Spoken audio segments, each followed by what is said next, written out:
Bonjour tout le monde, je suis super contente de vous retrouver aujourd'hui dans cette nouvelle vidéo et comme vous pouvez le constater, je suis habillée de la même manière que la vidéo de la semaine dernière, tout simplement parce que je tourne les deux à la suite puisque je ne suis pas disponible la semaine de l'Ascension et que je voulais quand même vous sortir une vidéo, donc voilà.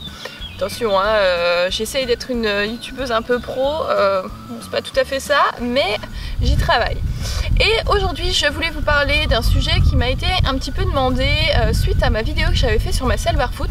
Alors si vous n'avez pas vu la vidéo, je vous invite à la regarder, je vous la mets dans le petit juste ici. Et où j'expliquais que je ferais une vidéo un petit peu plus détaillée sur la sangle que j'utilise. Alors tout d'abord, vous n'êtes pas sans savoir que Hubac est gros. Donc j'ai eu pas mal de problèmes de sanglage à cause de ça parce qu'il a une forme un petit peu de poire qui fait qu'il a un très gros ventre qui va assez proche du passage de sangle et du coup un passage de sangle très étroit. Et ça pose un petit peu problème pour le sanglage. Alors sur ma barefoot j'ai un sanglage dressage, donc c'est à dire que les sanglons sont longs et ma sangle est courte. À la base j'avais les sangles barefoot normales qui sont très larges, elles devaient être larges à peu près comme ça. Et en fait je les ai vite revendues parce que Hubac blessait énormément. Et du coup ça n'avait pas trop d'intérêt de garder ces sangles très larges.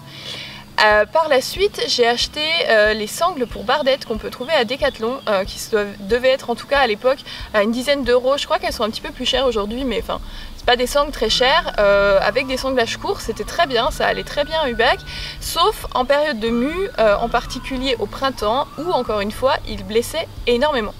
Du coup, en propriétaire consciencieuse que je suis, et surtout parce que ça me saoulait que mon cheval soit toujours blessé au passage de sangle, j'ai posté sur des forums, mais c'était à l'époque, c'était il y a 5-6 ans.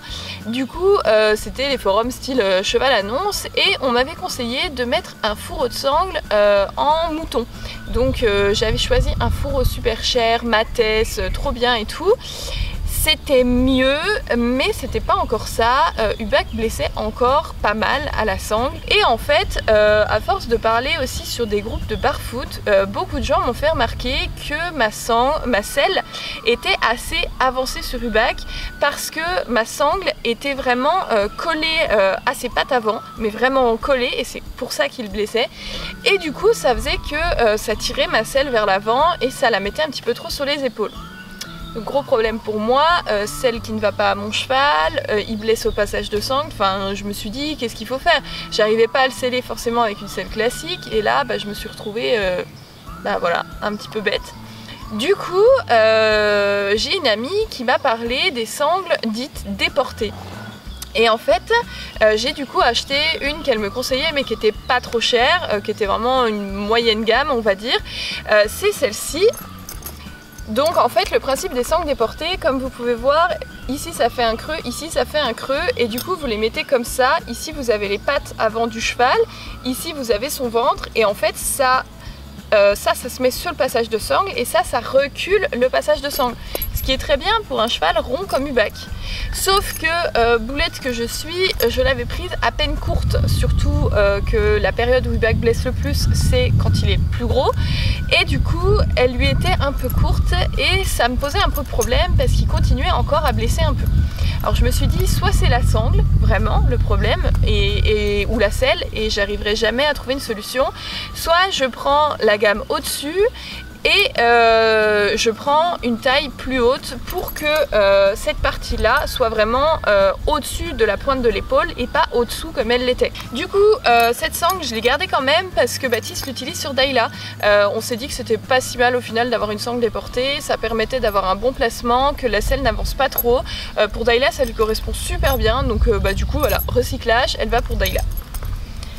Et du coup, donc c'était une sangle que même que je vous dise en bonne youtubeuse que je suis, c'est une sangle Rossner, sangle déportée Rossner, vous trouvez assez facilement.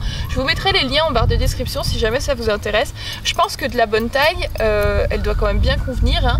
Mais c'est vrai que du coup moi, je me suis dit que j'allais prendre une marque encore supérieure, donc c'est une ProLite que j'ai trouvé d'occasion. Donc c'est des sangles qui coûtent entre 120 et 150 euros suivant la sangle il me semble. Et moi je l'ai payé moins de 100 € parce que je l'ai acheté d'occasion, donc j'étais super contente. Et en plus il y a deux modèles de sangles déportées courtes. Donc il y a la sangle normale et il y a la narrow. Et la narrow, elle est faite pour les chevaux qui ont un passage de sangle de moins de 20 cm. Donc entre les deux antérieurs, vous comptez moins de 20 cm, ce qui est le cas pour Hubac parce qu'il est vraiment très mal foutu. Hein, croisé contre toi mais mini passage de sangle, voilà. Hein. Et du coup, comme vous pouvez voir, elle est encore plus déportée. Je vais vous mettre, je sais pas si vous voyez bien, mais en gros, elle est quand même plus déportée que l'autre. Et on voit aussi la qualité au fait que celle-là, malgré le fait que je l'ai graissée, elle est pas méga souple, alors que celle-là, elle est super souple. Elle épouse vraiment super bien la forme du cheval. Et du coup, bah, comme vous pouvez voir, ça va vous mettre le passage de sangle ici et vous reculez la selle ici. Donc franchement ça j'en suis ravie. Et je fais cette vidéo maintenant parce que ça fait bientôt 1 an que je l'ai et ça va faire 1 an que Hubac n'a pas blessé au passage de sangle. Je redoutais un petit peu le printemps parce que bah, c'est toujours au printemps qui blessait en temps normal, donc je me suis dit bon bah voilà, ça va être vraiment le moment crash test et tout. D'habitude je mets toujours de la crème cicatrisante, je blinde, je fais super gaffe et tout, et là je me suis dit allez YOLO, je ne fais rien à part le sceller correctement évidemment, lui étirer les pattes toujours parce qu'il fait toujours des plis de folie après, et il n'a pas blessé. Donc là on est fin mai, je l'ai quand même pas mal monté en période de mue et tout, il n'a pas blessé, son passage de sangle est nickel. Il n'y a même pas des petits poils qui se sont enlevés ou quoi, rien du tout, c'est vraiment nickel nickel nickel. Donc voilà. C'est des sangles qui sont chères, mais si vous avez un cheval qui a des problèmes, n'hésitez pas à soit demander conseil à des professionnels, faites venir un saddle fitter, ou à vous poser un petit peu plus la question de votre sanglage, de est-ce que c'est bien placé au bon endroit, à quel endroit votre cheval blesse, et essayer de trouver pourquoi il blesse. Moi je sais pourquoi il blesse parce que une sangle normale va trop s'avancer sur lui dû à sa morphologie, et du coup va faire qu'il va blesser, alors que là cette sangle va placer la selle au bon endroit et donc éviter de faire toute blessure. Donc oui, c'est des sangles chères, oui ça peut en embêter certains de mettre autant dans une sangle. Moi la première, je me suis dit est-ce que je vais vraiment mettre 150 € dans une sangle? Voilà, il y a des très bonnes occasions, il y a des gens qui revendent suite à des erreurs de taille à des prix tout à fait corrects.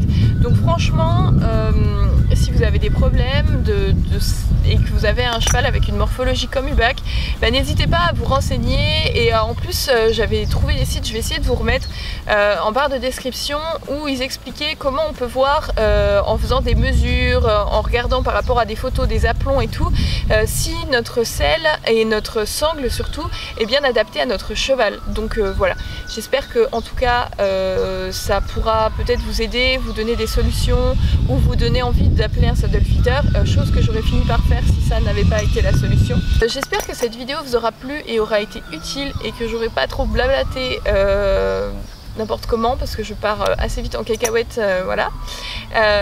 Quant à moi je vous dis à la semaine prochaine dans une nouvelle vidéo. Bye bye.